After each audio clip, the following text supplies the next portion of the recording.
जी अस्सलाम वालेकुम दोस्तों, आप देख रहे हैं मेरा यूट्यूब चैनल और फेसबुक पेज। मैं हूं मोहम्मद वसीम राना।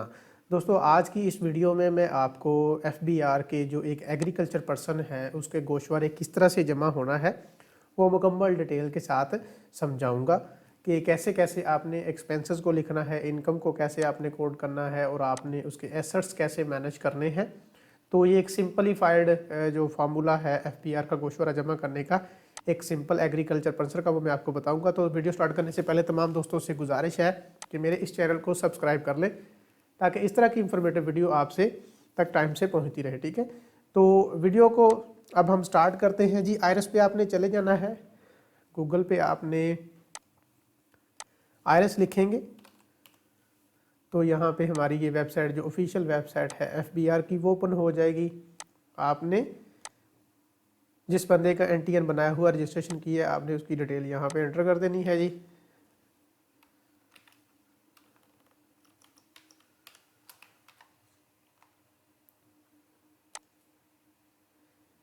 आपने लॉगिन करना है, सबसे पहले लॉगिन, और यहाँ पे आपने पासवर्ड एंटर करना है।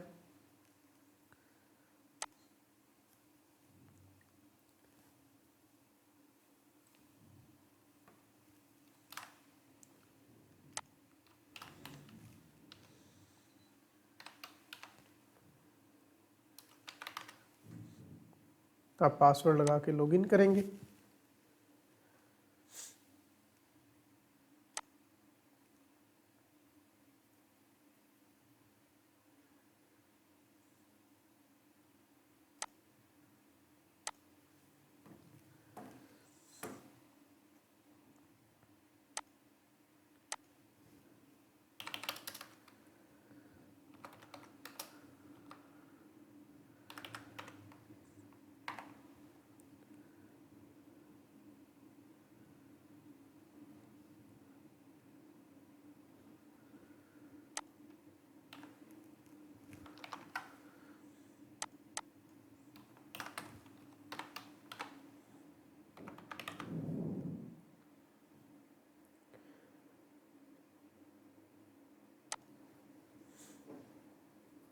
जैसे ही लॉगिन हो जाता है तो हमारे सामने ये एक होम स्क्रीन होती है आयरस की, एफबीआर की, जो यहाँ पे शो हो जाती है।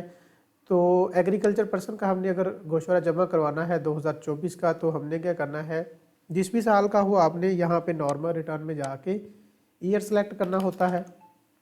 जिस ईयर का आपने गोशवारा जमा करना है वो ईयर आपने सेलेक्ट करने के कंटिन्यू करना होता है।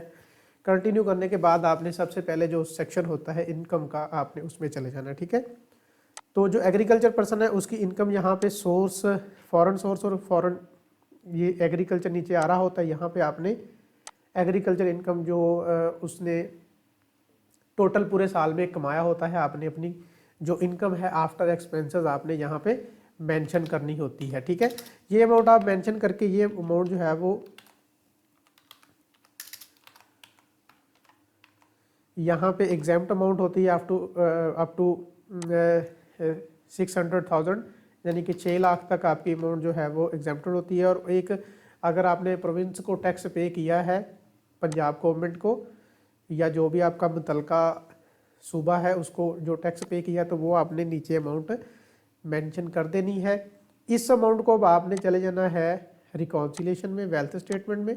यहाँ पे आपने जो एग्जाम्प्टेड अमाउंट होती है, ये एग्जाम्प्ट अमाउंट में आपने, क्योंकि ये टैक्स एग्जाम्प्टेड है इस अमाउंट तक, तो आपने यहाँ पे एंटर कर दी। उसके बाद आपने प्रीवियस ईयर्स के, जो आज 2024 है तो 2023 के जून तक के जो एसेट्स हैं क्लाइंट के, कस्टमर के, जो एफबीआर का गोशवारा जमा कर रहा है बंदा, उसके नाम पे जो एसेट्स हैं आपने वो अमाउंट उनकी मुकम्मल डिक्लेयर करनी है कि इस बंदे के नाम पे टोटल जो प्रॉपर्टीज़ या टोटल जो एसेट्स हैं वो कितनी अमाउंट के, यहाँ पे आपने वो अमाउंट दे के इसको आप कैलकुलेट करेंगे तो आपकी वैल्यूज़ टोटल आ जाएंगी। अच्छा, ये हमारी हो गई टोटल रिकॉन्सिलेशन। अभी हमने क्या करना है कि जो पर्सनल एक्सपेंसेस हैं इस बंदे के, वो हमने एंटर करने हैं एज़ पर ओरिजिनल डॉक्यूमेंट्स, जो जो रसीदें हैं या जो इसने एक्सपेंसेस किए हुए हैं।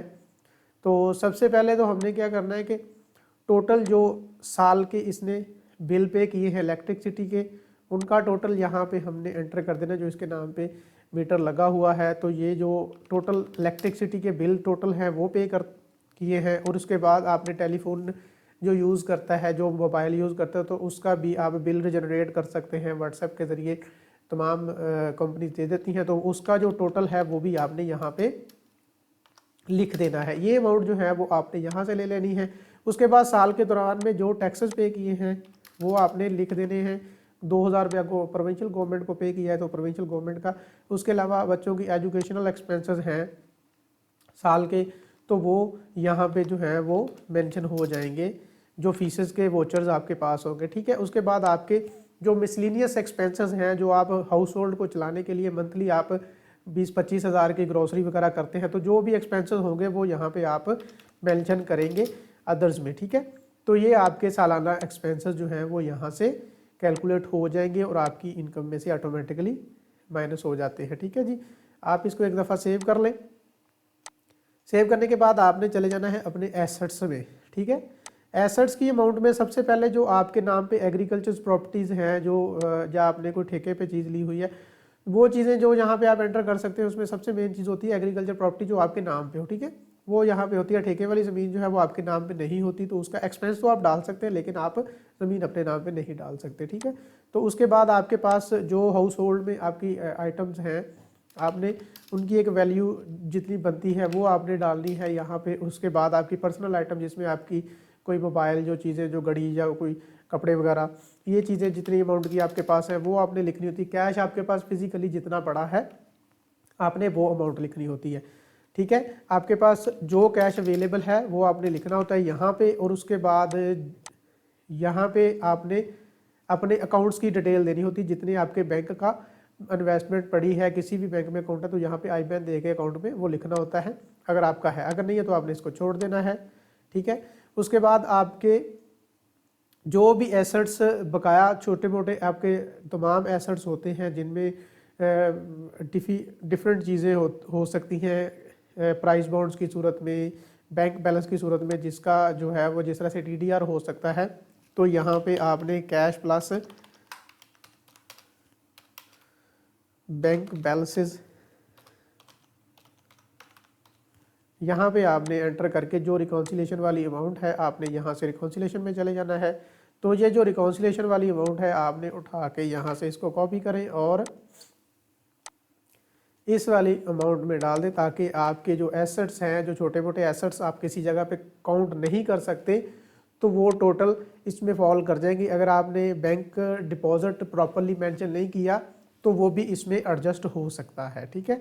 तो ये ओवरऑल आपकी अमाउंट रिकॉन्साइल हो जाएगी। इस तरह से आपका मुकम्मल गोशवारा जो है वो प्रिपेयर्ड हो चुका हुआ है। आपने क्या करना है, अगर कोई टैक्सेस बनते हैं, आपकी इनकम अगर फॉर एग्जांपल इसी केस में 7-8 लाख इनकम होती तो आपका टैक्स बनना था, क्योंकि इनकम 6 लाख से कम है तो टैक्स नहीं बन रहा। अगर टैक्स बनता है तो आपने जनरेट या प्रिपेयर PSID करके, PSID प्रिपेयर करके पे करेंगे टैक्स, तो उसके बाद आप अपना गोशवारा सबमिट कर सकेंगे। एक दफ़ा आप इसका प्रिंट निकाल के देख सकते हैं कि जो इन्फॉर्मेशन आपने इंटर की है उसका ड्राफ्ट चेक कर लें कि प्रॉपर आपने जो इन्फॉर्मेशन इंटर की है वो एज़ पर रिक्वायरमेंट FBR के फुलफिल है, कोई मिस्टेक तो नहीं है, कोई चीज़ जो है वो रिकॉर्ड के मुताबिक है। आपने यहाँ पे सारी चीज़ें एक दफ़ा चेक कर लेनी है, रिव्यू करके आपने इसको, उसके बाद आपने एंटर करना है। अगर कोई टैक्स बनता है तो आपने टैक्स पे करना है।